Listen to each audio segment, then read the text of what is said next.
Welcome to the Advanced Auto Parts fourth quarter and full year 2023 conference call.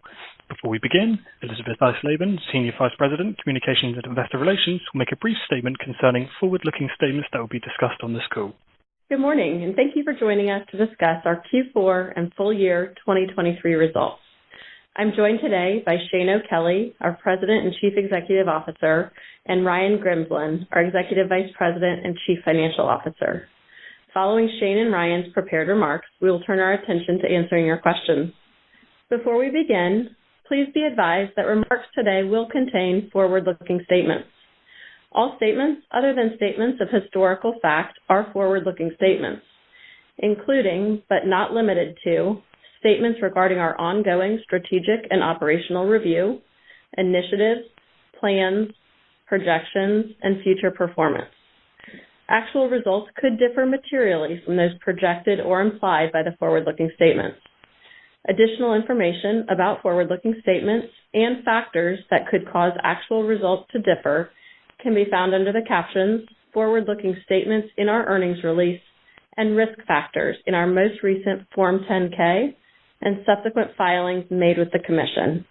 Now, let me turn the call over to Shane O'Kelly. Thanks, Elizabeth, and good morning. Before we dive into the details of the quarter, I want to take a moment to thank the entire Advance team for their dedication and continued focus on serving our customers throughout 2023. I continued to travel coast to coast during the past few months, meeting customers, meeting team members from our stores, and team members from our distribution centers. I remain impressed with our team's strong work ethic and their unwavering commitment to helping our customers. I want to introduce today our new Chief Financial Officer, Ryan Grimsland. We're pleased to have Ryan on the Advance team, and he brings vast experience in the omni-channel retail space, serving both DIY and professional customers. His deep knowledge in finance, strategy, and transformation will undoubtedly help lead our company forward. Now, on to the decisive actions we have been taking to turn around the business. We have continued to act with a sense of urgency to stabilize the business and position the company to return to profitable growth. All of the actions we are taking are geared to help us focus on the fundamentals of selling auto parts, and we will eliminate activities that distract us from that goal. Let me be clear. Our results today are disappointing and not at all what I'm accustomed to delivering. We have spent the last several months analyzing how Advance got here, and we now have a better understanding of the work required to change our trajectory. It's important to note that in recent periods, including this one, there have been several atypical items contributing to our poor financial performance. Through disciplined execution and accountability, we will tighten the fundamentals of our business, which will help reduce and then eliminate elements that introduce noise to our core performance. On our last quarter's call, we discussed decisive actions. Let's take you through those actions as well as update you on new activities the company is taking today. Number one, initiating the sales processes for Worldpac and our Canadian business. Number two, significantly reducing our costs to remain competitive while investing a portion of those savings back into the front line. Number three, making organizational changes to position us for success. And now introducing two additional decisive actions. Number four, assessing the productivity of all assets, including CarQuest Independence. And number five, the consolidation of our supply chain. Let's take a moment and further discuss each of these decisive actions. First, we initiated separate sales processes for Worldpac and Canada. We are very pleased with the interest we have received in both businesses. The Worldpac process is underway, and we are actively engaging with potential buyers. We currently expect to conclude the Worldpac process during our second quarter and look forward to sharing more information when that occurs. As it relates to the Canadian process, this is intentionally sequenced behind Worldpac, and we have begun the internal work to explore separating the business. Next, as I discussed in our Q3 call, the company's costs have outpaced our sales growth during the past several years, which warranted changes in how we operate. In Q4, we implemented significant cost reductions by eliminating roles and initiatives that did not support our commitment to improve the fundamentals of the business, and we will realize at least $150 million of SG&A savings in 2024. We're focused on our frontline team members and are reinvesting approximately $50 million of those SG&A dollars to increase wages, bonus programs, and as well enhancing our training. This represents approximately half of the dollars planned for 2024 for our frontline, with additional funding coming from sunsetting previous programs. While we continue rolling out these investments over the next several months, we note that we are already seeing year-over-year improvement in turnover reduction of key frontline roles. In addition to the Q4 cost reductions, we are now launching an additional initiative focused on our indirect spend, with the goal of eliminating a minimum of $50 million on an annualized basis. We will continue to be prudent with our expense structure and are committed to building a cost-conscious culture. Going forward, in every operational decision we make, if it isn't core to the business to help our frontline team members and service our customers, it's off the table. In terms of the third decisive action, I mentioned on our last call that we had streamlined our management structure and reorganized parts of my leadership team to drive collaboration and accountability. These changes further simplify our structure, and they upgrade talent in key positions to allow us to drive improvements in critical business areas. In addition to Ryan joining us as the CFO, another example of outstanding talent that we've recently hired is Elizabeth Dreyer, who joined the Advanced team as our Chief Accounting Officer and Controller. Elizabeth brings a robust track record of building and leading high-performing accounting teams, and I'm confident she and Ryan will work together to create a high-performing finance function. We also recently hired a new Chief Data Officer, Kunal Das, to significantly improve the quality, processing, and utilization of our data. In addition, we've also hired a new procurement leader who will help deliver against the indirect cost savings that I just mentioned. We've also made a number of changes within our organizational structure to better align certain departments with our strategic goals. For example, pricing is now part of merchandising. In addition, we have consolidated our real estate function from across multiple parts of the company to form a single enterprise-wide real estate team reporting directly to me. Further, our merchandising and inventory teams now directly report to me. They have been working diligently on the implementation of our new core merchandising and inventory system. We expect to complete the remainder of the vendor and SKU transitions to the new system this year. That effort involves transforming our current ordering and fulfillment processes, enabling us to move away from antiquated systems to more data-driven capabilities. The fourth decisive action, which we are introducing today, is improving the productivity of all assets in the company, including company stores and independently owned CarQuest locations. While we opened 61 stores in 2023, we do not plan to open as many this year as we focus on improving our existing store operations and driving profitable growth. In an effort to optimize our CarQuest independent business, we recently terminated our agreements with over 100 independently owned CarQuest stores, which will help improve the overall profitability of our CarQuest independent program. In addition to improved store productivity, our IT department has made notable improvements in the reliability of our stores' POS systems. The improvement in our network and store system resiliency is allowing our frontline to better serve our customers. Lastly, we are announcing our fifth decisive action, which is the consolidation of our supply chain to a single unified network. We know that our current network is inefficient and needs substantial work to improve our cost structure and inventory availability. We have long served our blended box stores via two distinct DC networks, one from the legacy CarQuest business and one from Advance. The first step is completing the implementation of our warehouse management system, or WMS, across all of our large DCs. With only 3 DCs remaining, we will complete this by the end of the year. Step 2, which we are conducting in parallel with Step 1, is the conversion of smaller legacy DCs from functioning as a replenishment node to operating as a market hub. With 38 DCs in our Advance and CarQuest network today, we view the smaller DCs as valuable assets that can be leveraged more efficiently as market hubs, where we will forward deploy the right inventory closer to the customer. We have recently started our first DC conversion to become a market hub, and we will utilize our learnings to scale this key initiative across the network. By leveraging our current DCs, we can move faster and more cost effectively than if we greenfielded a new network.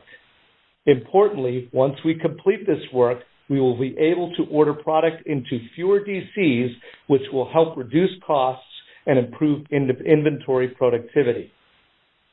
We look forward to sharing more on all of these actions as we continue to improve our blended box strategy. Before I turn it over to Ryan, the last topic I want to touch on is the macro environment. The key drivers of this industry remain strong. These include the average age of vehicles, which continues to increase and is now at 12.5 years, as well as miles driven, both of which are projected to further increase this year. Combined with the strengthening do-it-for-me demand, I'm confident that Advance can begin to capitalize on the strong fundamentals of the industry. Now I'd like to welcome and turn the call over to Ryan Grimsland, our CFO, who will review our financial performance in 2023 and discuss the 2024 guidance we provided in the release this morning. Ryan? Thanks, Shane, and good morning. I'm pleased to be here for my first earnings call as CFO of Advance. Before I move to the financials, I would also like to thank our team members for their continued dedication, as well as the warm welcome I received from the team. Since my arrival at Advance, there are several swift changes we have made to allow for the necessary transformation of our finance function.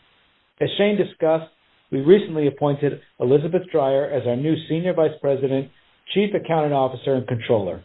Elizabeth's impressive track record in a variety of financial leadership roles will benefit us as we work to remediate our previously disclosed material weakness related to internal control, which I'll speak to in more detail in just a moment.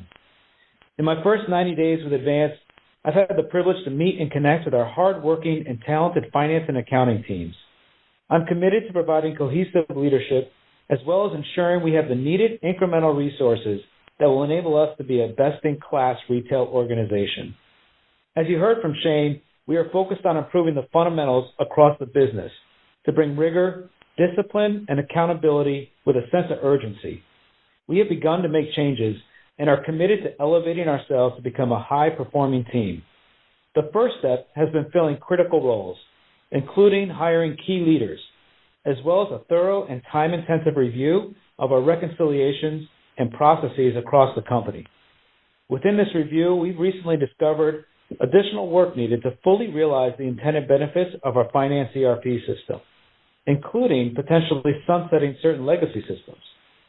The turnover of accounting personnel over the past 12 months has increased the challenge to operate as an effective finance organization. We have taken aggressive action to bring in resources around our internal controls, both hiring accounting professionals and insourcing contractors at varying levels to provide leadership and oversight. With these actions, we are making significant progress on remediating our material weakness related to people identified in early 2023. In addition, as disclosed in our release, we identified issues with certain previously reported financial results. We are correcting prior period financial results in our earnings release and upcoming Form 10-K. As you saw this morning, we filed for an extension. We do not expect the results we are discussing today to be impacted. However, we need additional time principally to finalize our assessment of internal control over financial reporting and the related disclosures. Our financial results discussed today will compare our Q4 and full year 2023 results to the corrected results for the prior periods. Now on to our results. In the fourth quarter, our net sales of $2.5 billion decreased 0.4% compared with Q4 2022, and comparable store sales decreased 1.4%. This was primarily driven by softness in DIY throughout the quarter, but particularly in the last 4 weeks of the year as we lapped tougher comparisons to the prior year. However, we continue to be encouraged by our performance in Pro as we realized strong transactional growth in the quarter as a result of improved availability. The West and Northeast were our top performing regions, while the Mid-Atlantic and Midwest were our most challenged in the quarter, as they were impacted by unfavorable weather. From a category perspective, as we improved our availability, we saw strength in filters, heating and cooling, and engine management. In Q4, gross profit margin of 38.6% declined 504 basis points from the prior year quarter. There are business performance issues along with several atypical drivers that contributed to the deleverage. Inventory-related items contributed approximately 280 basis points, of which roughly 170 basis points are related to changes in estimates, and 110 basis points from inventory-related capitalization costs. In 2022, we hired an external firm to identify and recover previously earned vendor incentives over a multi-year period. This resulted in approximately 120 basis points of deleverage. Lastly, elevated supply chain costs contributed approximately 50 basis points. SG&A was $999 million in Q4 2023, compared with $960 million in Q4 2022. As a percentage of net sales, our SG&A expenses deleveraged 176 basis points to 40.6%. The deleverage was driven by a year-over-year increase in occupancy costs, labor-related expenses from our intentional investments in our frontline team members, and new store expenses. These were partially offset by previously discussed productivity actions taken in Q4. Importantly, we also incurred approximately $8 million in expenses related to our restructuring, as well as $5 million related to the strengthening of our accounting resources. These results are not indicative of how we want to run the organization. As Shane mentioned, we are reducing expenses by building a cost-conscious mindset throughout Advance. Our Q4 operating income margin deleveraged 679 basis points compared with the prior year quarter. Diluted loss per share was 59 cents in Q4 compared with $1.39 earnings in the prior year quarter. This was primarily driven by lower net income as well as higher interest expense. For full year 2023, net sales of approximately $11.3 billion increased 1.2% compared with prior year. Full year comparable store sales decreased 0.3%. Our gross profit decreased 8.3% year over year, and gross profit margin contracted 414 basis points to 40.1%. Inventory-related items contributed approximately 157 basis points. Cost increases were not fully covered by price, contributed approximately 74 basis points to the full year decrease. As mentioned earlier, the initiative to recover previously earned vendor incentives negatively impacted full year gross margins by 60 basis points. Lastly, elevated supply chain costs contributed approximately 50 basis points. SG&A expense for full year 2023 increased 3.5% compared with 2022. On a rate basis, SG&A as a percentage of net sales increased 85 basis points to 39.1%.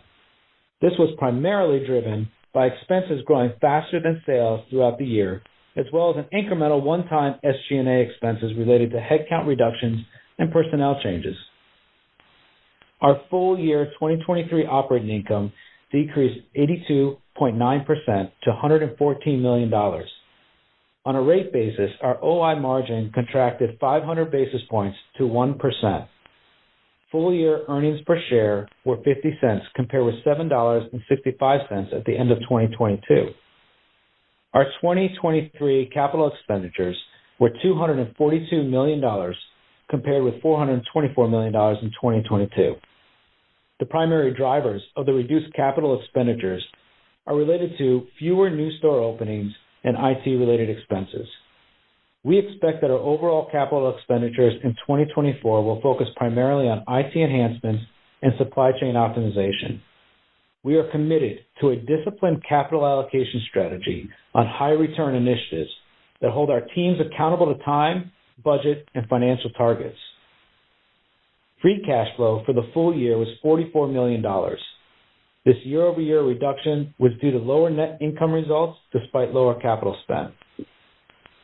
Since Shane and I have joined Advance, as you would expect, we have taken a deep dive into the business. While we have moved quickly to simplify the business and taken other actions to help put the company on a trajectory for improved performance, we clearly have more work to do. We are focusing on the optimization of our supply chain assets, implementing additional cost-cutting measures, particularly with indirect spend, and improving store productivity. We believe our efforts will begin to deliver incremental improvements this year, which is factored into our 2024 guidance, while setting the stage for growth in the years to come. Our assumptions for 2024 include continued pressure on the DIY consumer, offset by DIFM improvement and modest inflation. These factors, coupled with the solid industry fundamentals Shane discussed earlier, are considered in our full year 2024 guidance, which includes net sales of $11.3 to $11.4 billion, comparable store sales of 0 to 1%, operating income margin of 3.2 to 3.5%, diluted earnings per share of $3.75 to $4.25, capital expenditures of $200 to $250 million, and a minimum of $250 million in free cash flow. With that, I'd like to turn the call back over to Shane. Thanks, Ryan. There's no doubt that we've got our work cut out for us in 2024, but I am confident that with our decisive actions and a focused team, coupled with favorable industry fundamentals, we can return to profitable growth.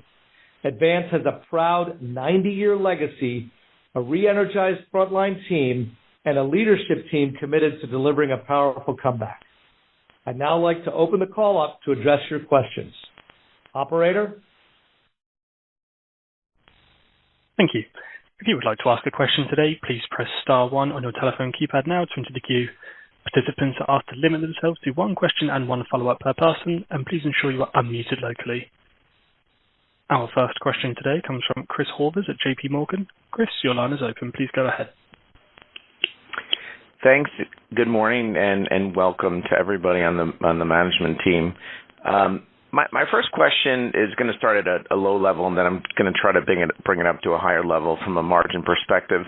If you think about the fiscal year items, could you help us understand, and in 4Q, like the change in the estimate, the vendor incentive pressures, what exactly is going on there? Are you essentially writing inventory off that doesn't exist, or are you writing inventory down to a lower market level, such that perhaps when you sell it later, there's going to be some gross margin recapture?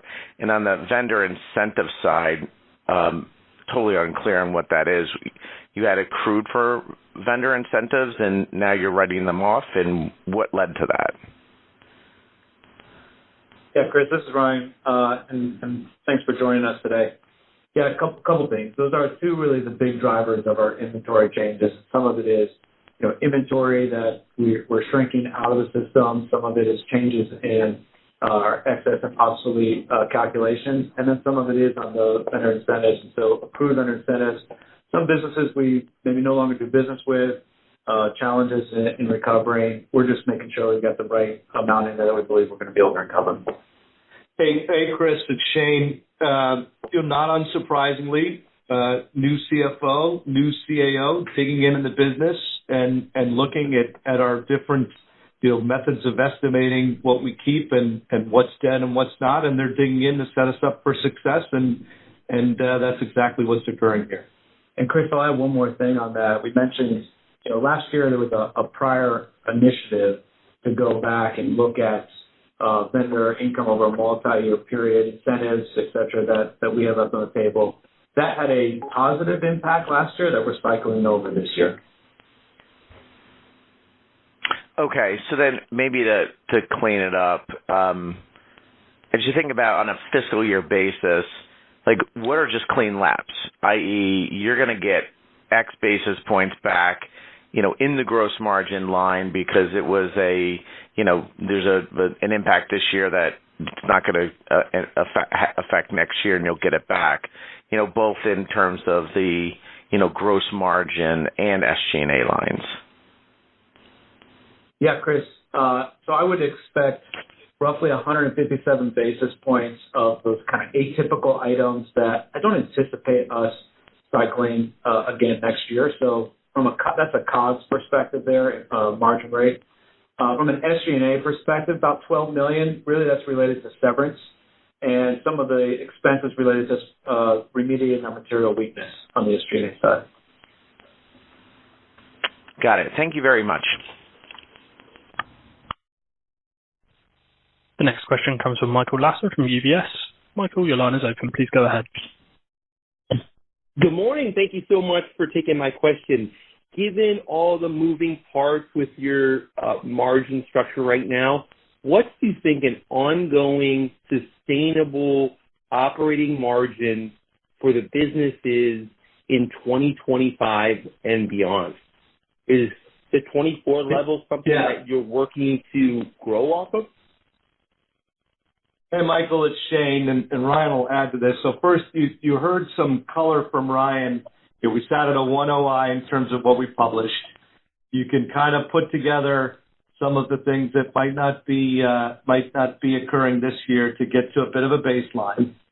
We put out our guide, which we feel good about, and then later this year, look for us to give a multi-year perspective on where the business can go. As we sit in the trenches today, we're looking to be incrementally better every day.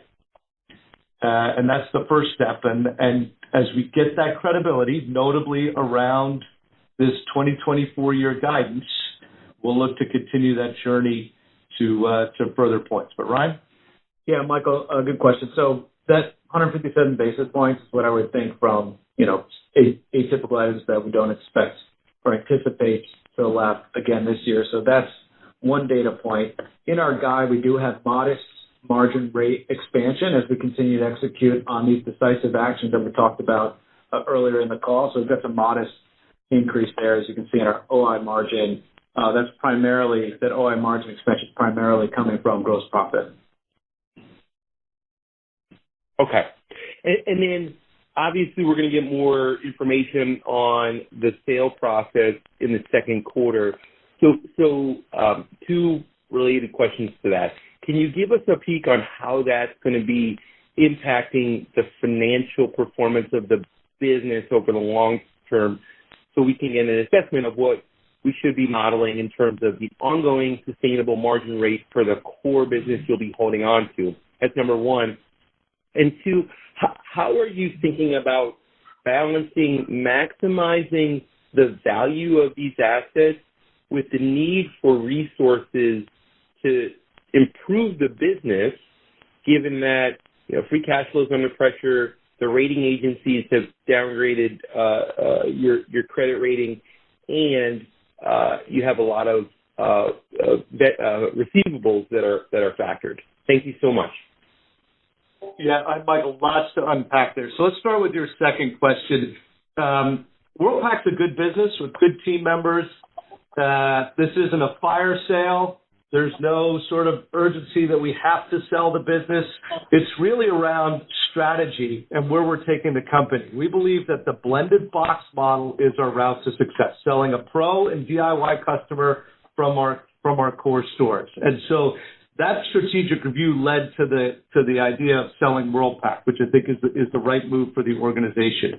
So there's not as it relates to value maximization, we don't have to sell. And that's why we say it's a potential sale process. The good news is the interest thus far has been significant. We're seeing a lot of players, both breadth and depth of players who are expressing interest. Centerview is running the process for us, and it's going at the tempo that I've seen. I've done 40 deals of one sort or another. And so as we get to price discovery and working with the potential buyers, we'll look to complete that process in the second quarter. Importantly, though, we do have and have started to think about what we would do with the proceeds, and I can kind of think about them in a couple of buckets. I think debt pay down figures into what we would disposition with the funds. And then secondly, there are some key initiatives. You've heard our decisive actions that we can potentially accelerate with additional proceeds. So our supply chain consolidation, I think that can be amplified with some of the Worldpac proceeds. You could think about our IT initiatives. You heard about we've got our new inventory system coming online, our POS system work, that can be accelerated. And then lastly, just on our store infrastructure, either in terms of sprucing up existing stores or with our new real estate team, looking at what we can do in terms of our new store openings. On your first question, not ready to give a definitive depiction of what we look like as a remainder co without Worldpac. Again, we're titling it a potential sale process at this point, but as we get closer and we get more information, we'll certainly provide that. But we feel good that in the wake of that sale process, if it goes through, we have a company that's focused on selling auto parts out of a blended box, and that's what we're going to do. Thank you very much, and good luck. Thanks, Michael. The next question comes from Simeon Gutman from Morgan Stanley. Simeon, your line is open. Please go ahead. Hey, good morning, everyone. Hi, Shane. Hi, Ryan. Hey, Ryan, I wanted to look at the guidance in a little different way. If we annualize the fourth quarter EBIT, you get to about $160 million. And then when we add back the cost saves, which I get some of them may not fully annualize, you get back about you're roughly a $360 million run rate. That's a tad below the guidance. So a couple of questions is partly like how much reinvestment is there in some of the savings? And then, what improves in the core business to get you the higher threshold? And some of this may be some of the things that don't repeat, I think to Chris's question earlier. But there doesn't seem to be a lot of reinvestment if you just take the sort of that math. Yes, I mean, so one of the things we did do is we invested in the front line. So we took some of the cost savings and we reinvested that back into the front line. So that was about, of that 150, we invested about $50 million back in. I think if we look at our full year right now, I think we're coming in close on an EBIT perspective of 116. We take the 157 basis points, I would say, at that back plus $12 million in SG&A. You can get the kind of a normalized rate, and then you take that $100 million in SG&A. Now, our guide on the top line of 0 to 1%, we're going to work to manage inflation in our SG&A to get that flow through. So I think that's how we would think of where we got to our guide. Hey, Sammy, just a couple quick points on the cost. Sorry. Welcome to follow up just a second. So on the cost out, the 150, that cost is out. So we made the tough call and never easy. Some 400 team members not with the company anymore. And so that's in the run. That's not an ethereal number in terms of how we're thinking about the organization. And then as you think about what we need to do, you heard Ryan's points. But in terms of actual physical initiatives on the ground, you're going to see renewed emphasis on the up and down the street pro from our organization this year. I think it's an area where we had our eye off the ball a little bit, but I also think it's an area where on a relative right to win in terms of the capabilities of the team members we have out in the field, and I'm referring to our CAMs, or our outside sales team members, and our CPPs who are inside the store pros, that's an area that they're excited to go after. Thanks for that. And the follow-up is, Shane, I'm intrigued by some of the things you're addressing and your diagnosis of what has been kind of holding this business back. So you mentioned a bunch of things, systems and supply chain.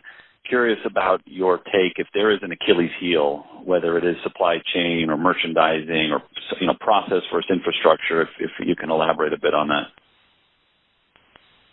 So I think some of it goes to culture and focus. And the good news is, as I meet the team members in the field, you see that 90-year heritage. You see men and women who sell auto parts who want to win.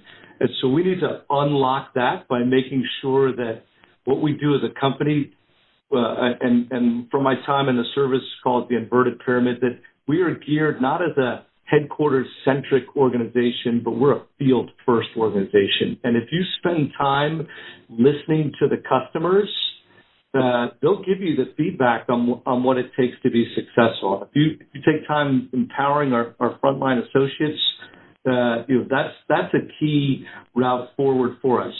Additionally, it's the blended box model. We've, I think, looked at different paths to heaven as a company in the past, and didn't put the emphasis on the blended box. You can see demonstrably in the industry where the blended box works. It works in terms of the breadth of customers you could serve. It works in terms of the flow through you get when you get marginal sales in the same location. So that's really where we're going as a company in the future. Thanks. Good luck. The next question comes from Greg Millick from Evercore ISI. Greg, your line is open. Hi, thanks, and welcome, guys. I guess my first question is I'd just like to clarify a little bit. I know it's a potential sale, but in your guidance this year, how much of the free cash flow, sales, et cetera, are coming from Worldpac or the businesses you're considering sale? Yeah, Greg, this is Ryan. We're in the guidance. We're not contemplating. We didn't put anything in there for the sale. Our guide is based on the RemainCo or the whole company as it is today, with Worldpac and Canada Inc. Yeah, so we'll revisit with you at mid-year if that process goes through, and then you'll see the breakout, the proceeds, the remainder co, and our plan for disposition of proceeds. So just to be whatever Worldpac. I get maybe ask the question a different way. Last year, did the RemainCo generate free cash flow, for example? Yep. We're not going to talk about specific individual business units at this time, but we'll come back in Q2 to be able to give you more details on the different. Fair enough. We'll update it then. I guess, Shane, I wanted to follow up a little bit more on the actions taken. In terms of stabilizing the business from a profit standpoint, I think you went through. I'd love to hear a little bit more as you toured the country and talked to the front line and the customers. It sounds like the focus here is getting up and down the street, serving them. What is it that they need to get that they're not getting or haven't gotten from Advance the last couple of years? Is it product quality? Is it speed? Is it in stocks? What could you narrow that down a little bit more? Yeah, great question. So I'll start with the team members. We've got to make sure that our team members feel like they're valued.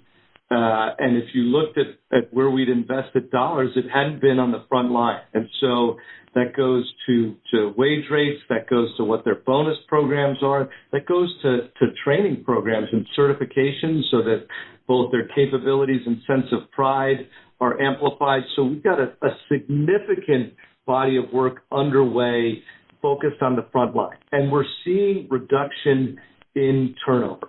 So that's been a key piece. Secondarily, as we spent money, and this goes to the SG&A takeout, we would engage in marketing programs that were expensive, that didn't bear fruit. And so we're pivoting anything we do around being successful with the customer in the market. As it relates to the customer's feedback, product availability. So we would hear from statured customers who were their first call, and they say, hey, Advance, I call you first, but you don't have the product. So you are literally driving me to call somebody else. And so we've had a lot of work going on in product availability. Our in-stocks are up over 200 basis points this year. if you look at our aggregate inventory, it's down, and Ryan's talked to some of the disposition. But notably, we've put $300 million of incremental nutritive inventory that our customers are asking for. We're capturing those demand signals so that we have better in-stocks.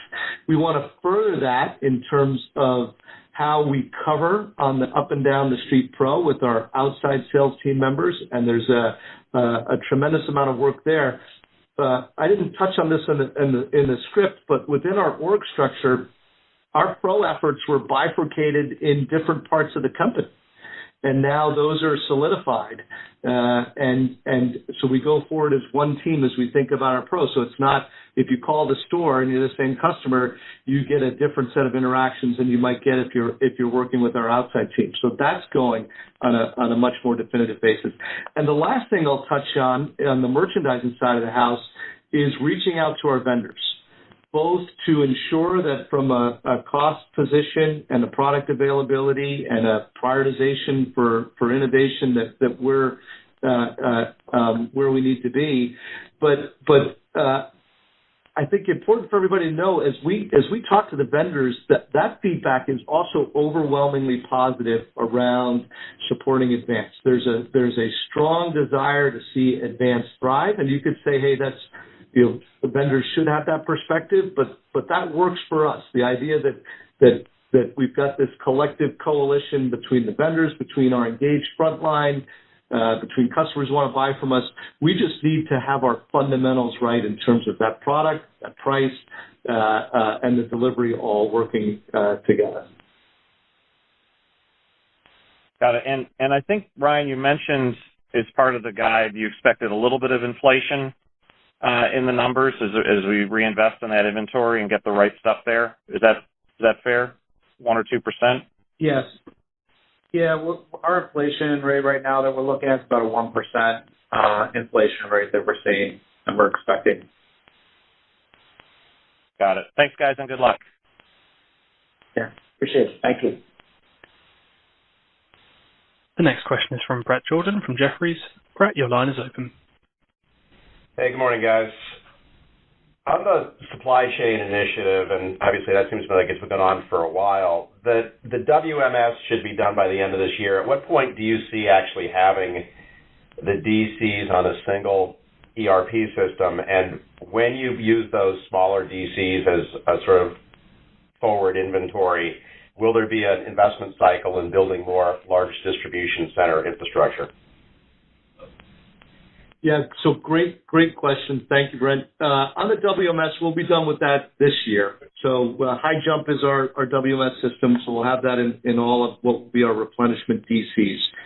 The second part of the journey in terms of creating market hubs, and you see this model prevalently elsewhere in the industry, we can use our smaller DCs to perform in this fashion. And we've had a journey in supply chain, but not a definitive one in terms of creating a unified single supply chain. What we had in the past, we had cross-banner replenishment, but what we were doing is basically asking 38 DCs to function as full-on replenishment nodes, basically to provide every product to a store requiring that product. And some DCs don't have the size and capability to do that. 38 is far too many for my past life in terms of where you'd expect your vendors to ship into. So the idea is we create a national network of larger DCs. We're not ready to definitively to define that exact number, but you can look at other companies and, sometimes you'll see 8, 10, 12, 14 large DCs to give you that national footprint. And then market hubs, both the conversion of these smaller DCs. We'll add additional market hubs beyond that, because I think that flow model works.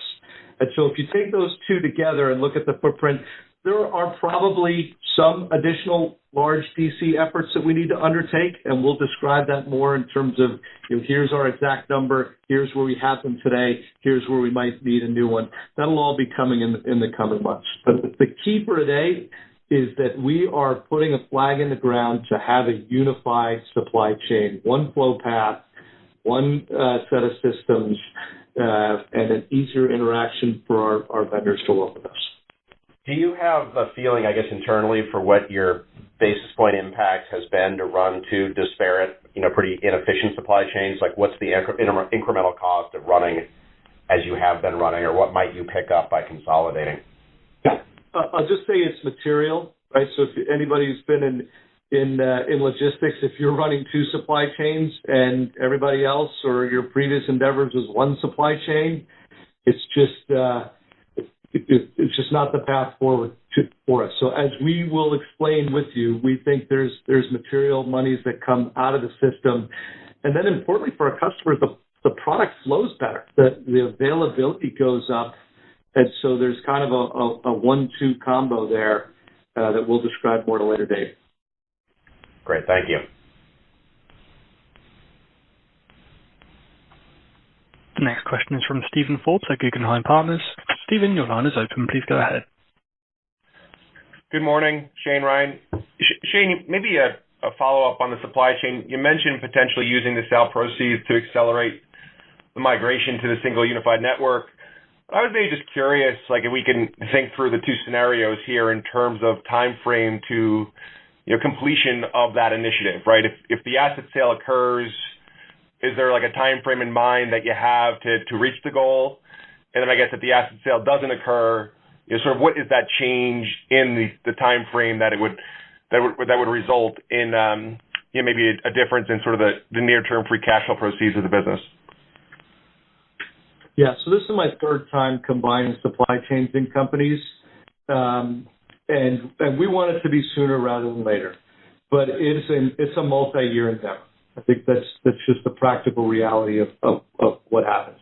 So can we shave time off? Absolutely, and we will do that with the proceeds. But this isn't something that this group should expect to be done in 24. We'll extend into 25 and probably into 26 as we do this. And in particular, there's both the existing set of efforts, which is what we'll do with the first 38, where we have to add net new market hubs, or where if we look at our larger DC structure where we need to put in large-scale new DC, those efforts take time. I think the thing for everybody here to know is that journey's beginning, and our first market hub conversion is going on. And so, early indications are this is going to be a really good thing for us.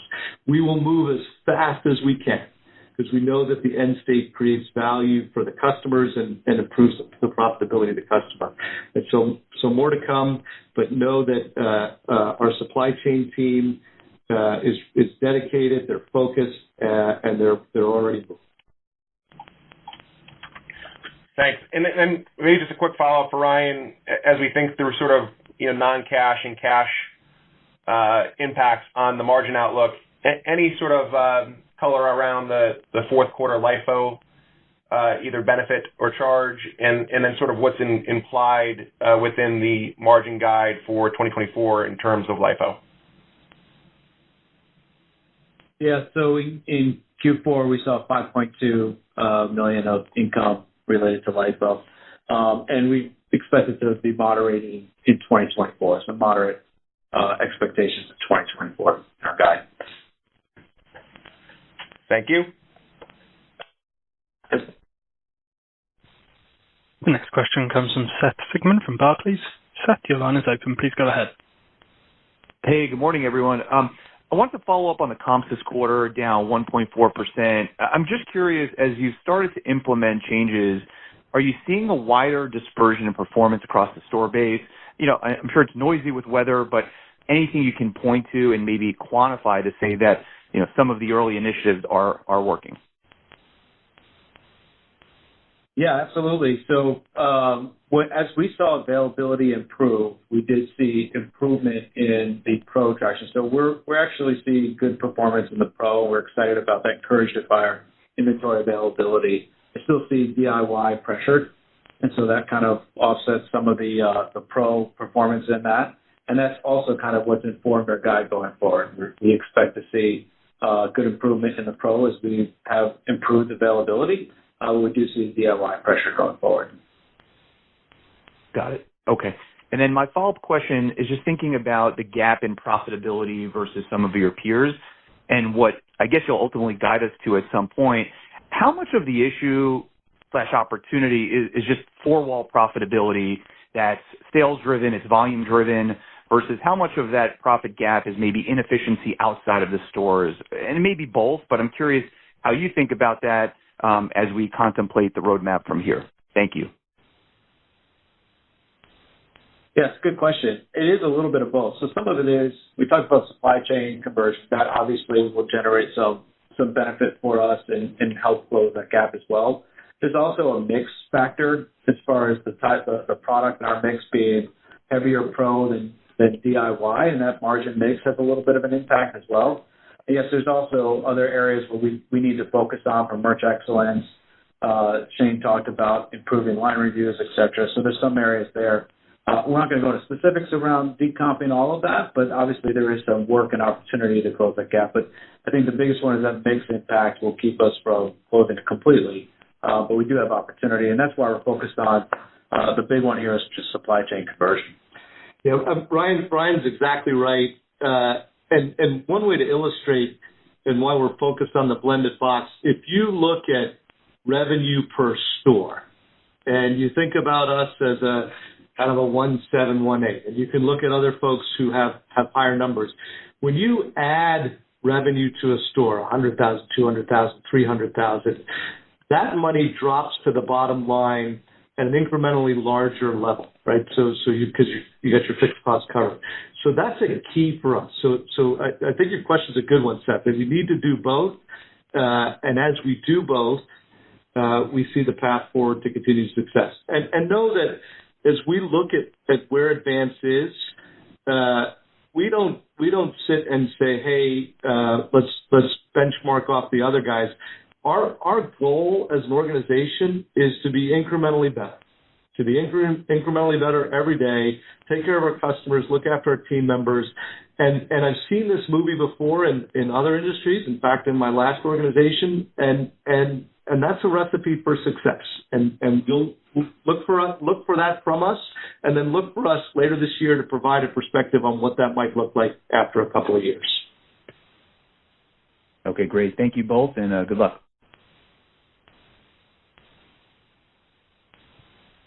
The next question comes from Chris Bottiglieri from BNP Paribas.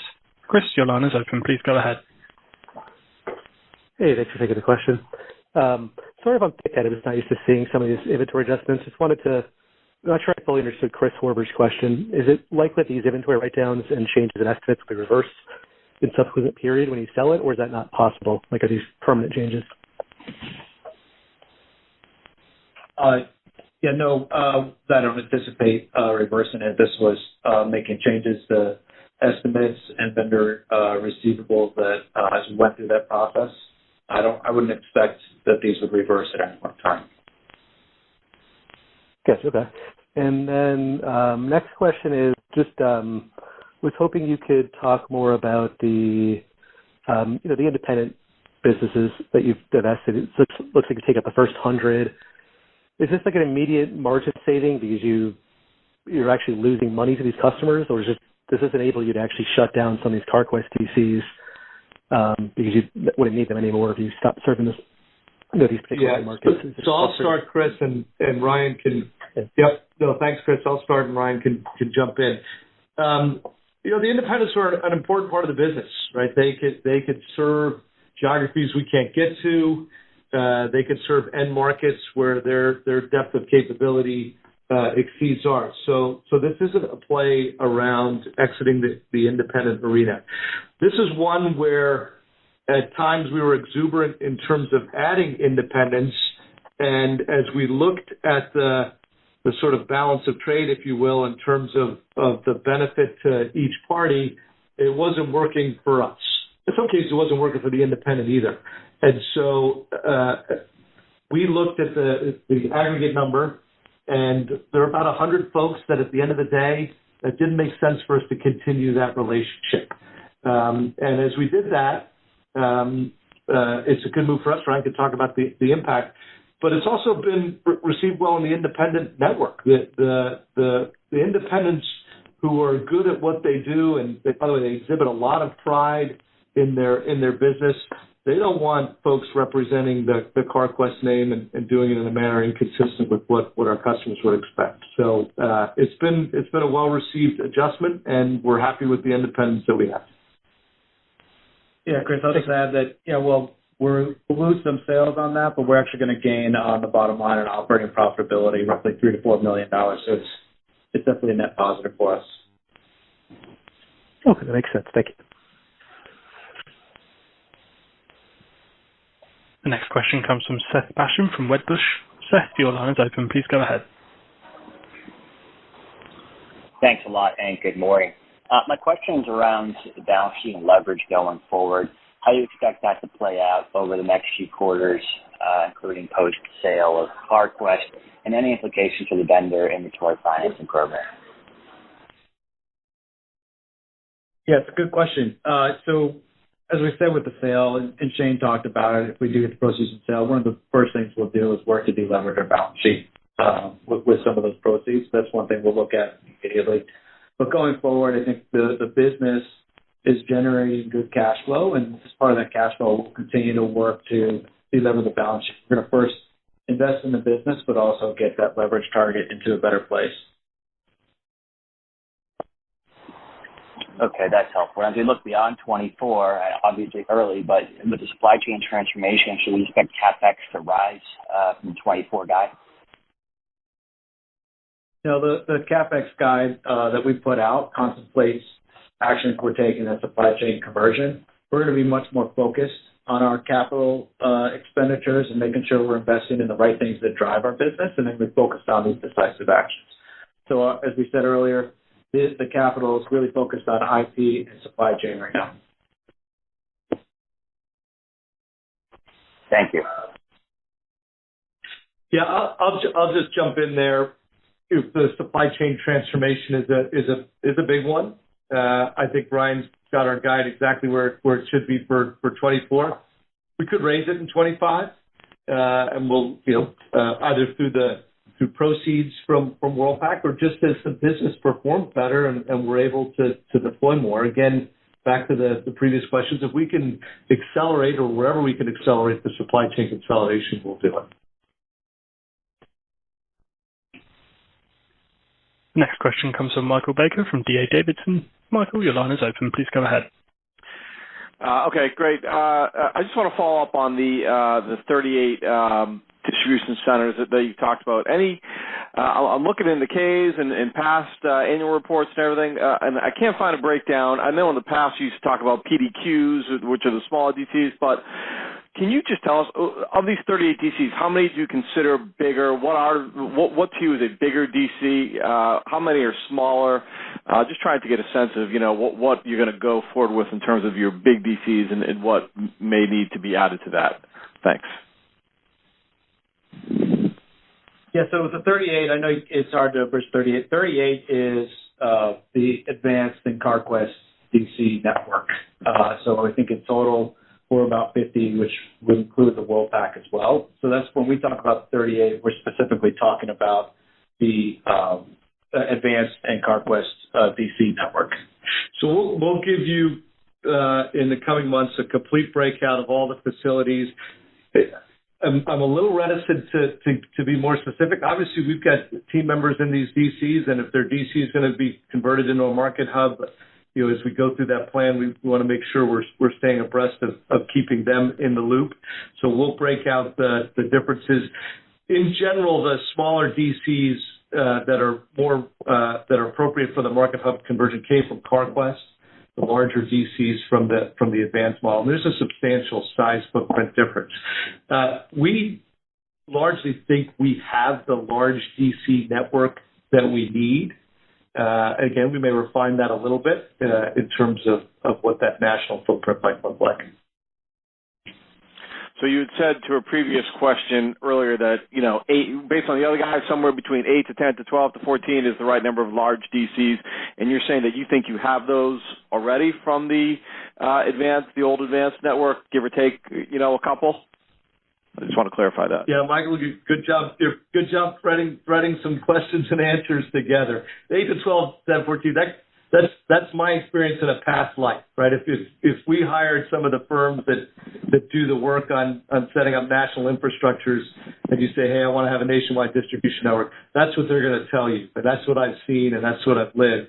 And so I think that's an appropriate range for us. And yes, we largely think we've got the facilities today. Thank you.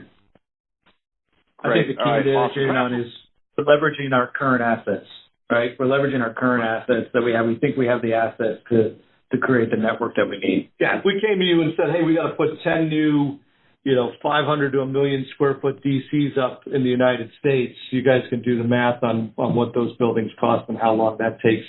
We're trying to do this both more quickly and efficiently using the facilities we have. And a national model might come out and say, gosh, the DC you have, might be marginally better if it was located an hour this way or that way.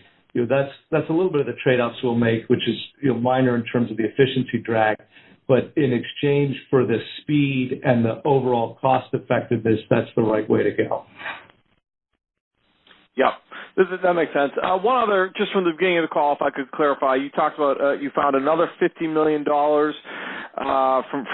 give to frontline employees from sunsetting things. What is that? And I guess on a year-over-year basis, is that an incremental $50 million investment, or is that netted somewhere? Yeah, so make the math easy. The 150 is out. We took out 150. And then we said, hey, we're going to take 50 of that, and it goes in the front line for wages, bonuses, and training.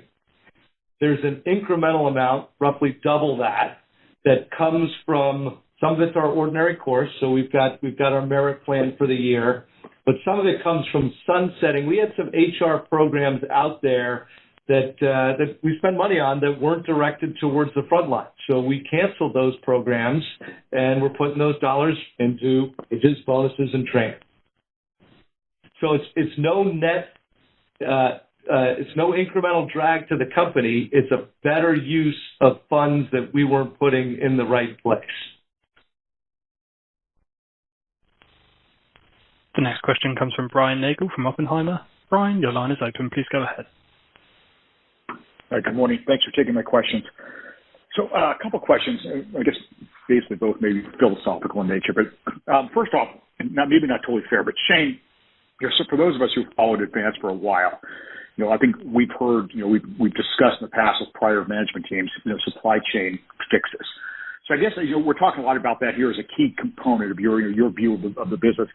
What's different? I mean, as you look at what you plan to do here for the business from a supply chain perspective and evaluating what has been done in the past, what are really the key differences here? And then my second question, you have a lot going on here in the near term. How do you balance, or how do you think about market share? Because you have a very fragmented sector, but within that sector, you've got a couple of really strong competitors. So how do you think about maintaining market share amid all these nearer term type efforts within the business? We'll start with the second question on market share. There's lots of good companies. There's lots of people that we compete with every day. You might have some notable examples, but there are plenty of smaller companies out there who sell auto parts. So we know that we've got to earn our keep every day. We've put out our guide. We think that's modest. And we know that our engine, as we restart it with this turnaround, will take a minute to get a full head of steam. But the industry fundamentals are very good. This is a disciplined industry. By the way, it's an industry that even with the big players, there's still room and runway to grow. By the way, there's just growth that occurs naturally. And so we won't be a share taker, but our first step is to be a shareholder, and I mean that in terms of market share. So that's what we're looking to do, and we don't spend the day thinking, hey, what are the other guys doing? We think about listening to our customer, and when they tell us, hey, if you have this part, and by the way, if your pricing is this versus that, or if you can get it to me in this time frame, or if I feel good about the relationship, we get the order. So those are the things we focus on. That's what we can control, and that's what gets us a sale. If we do that right and repetitively over time, then the share losses stemmed, and we start that road back to holding and then gaining share. That's the first part. And then remind me again on the supply chain, Brian?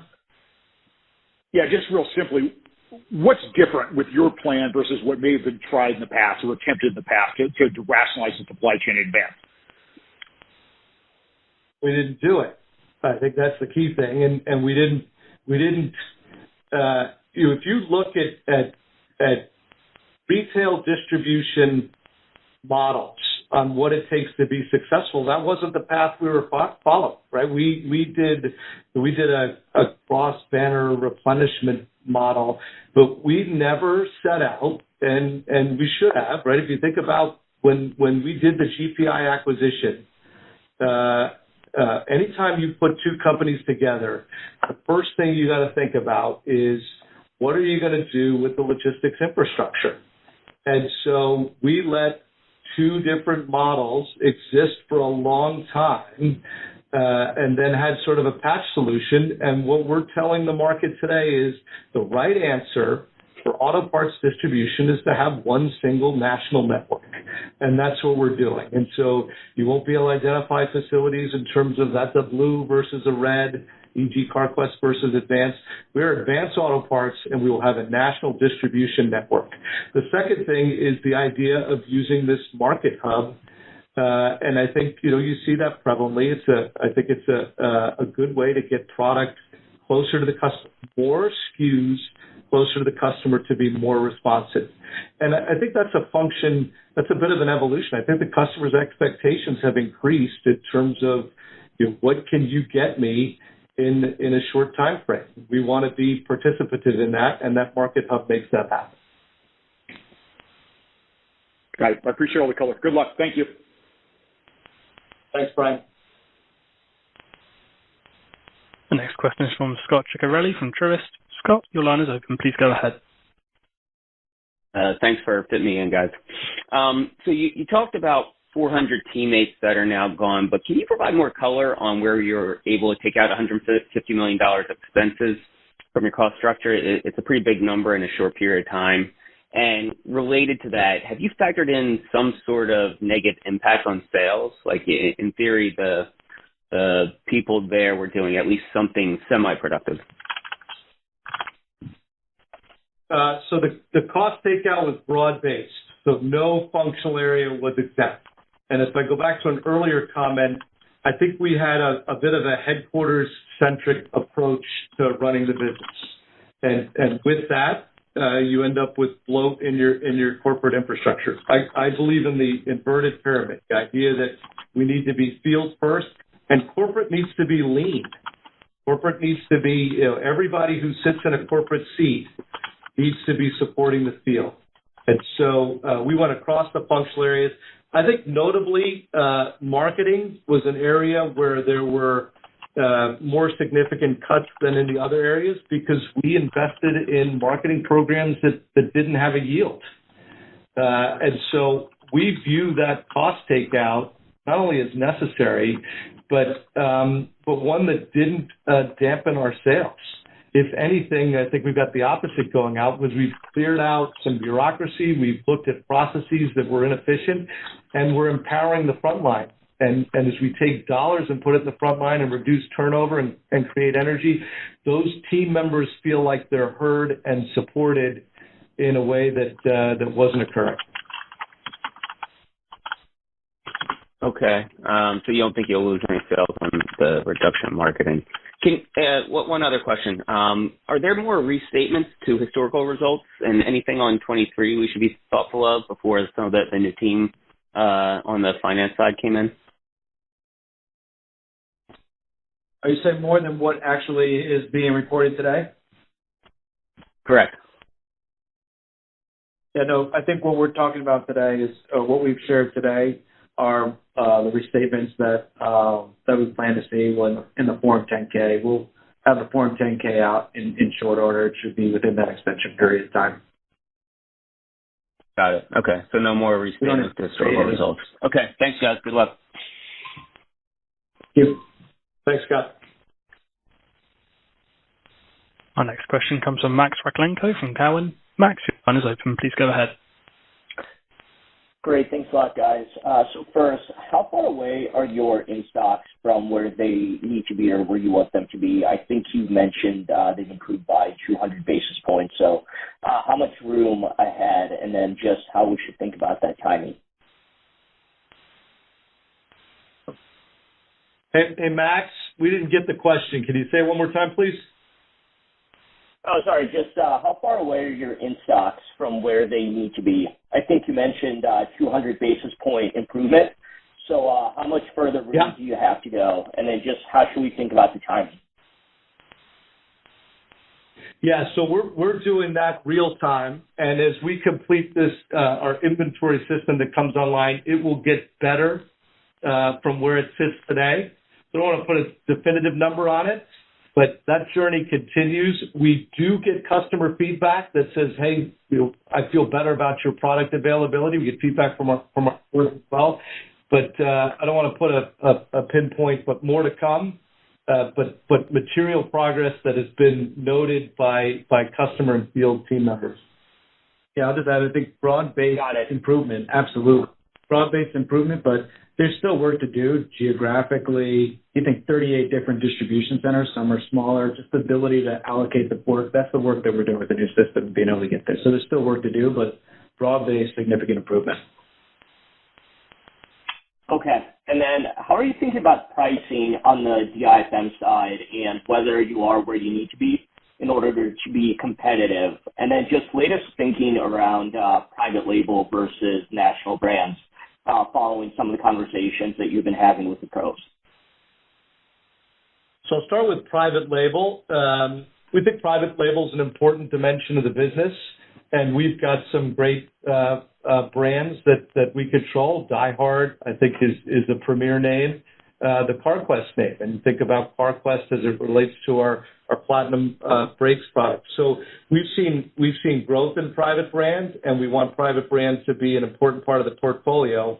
I think something we've done is, in the past, sometimes our exuberance as it relates to who we work with, we may have had suppliers not in a position to fully represent what our needs are. We've come through those issues, and our merchant and sourcing teams are making sure that we're not only getting high quality products, but we're getting it in the quantities that we need.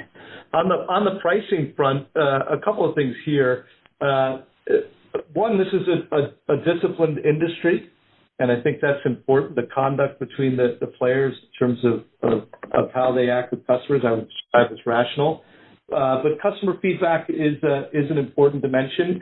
I would say we need to be in the zip code of the customer's needs on price, but availability is important, as is speed to service, and that's something that we're focused on. We know that if you're a pro and you've got a car and a lift, you got a Chevy Tahoe that needs brake rotors, we've got to get them to you expeditiously. So we're focused on that speed of service, which is something we measure.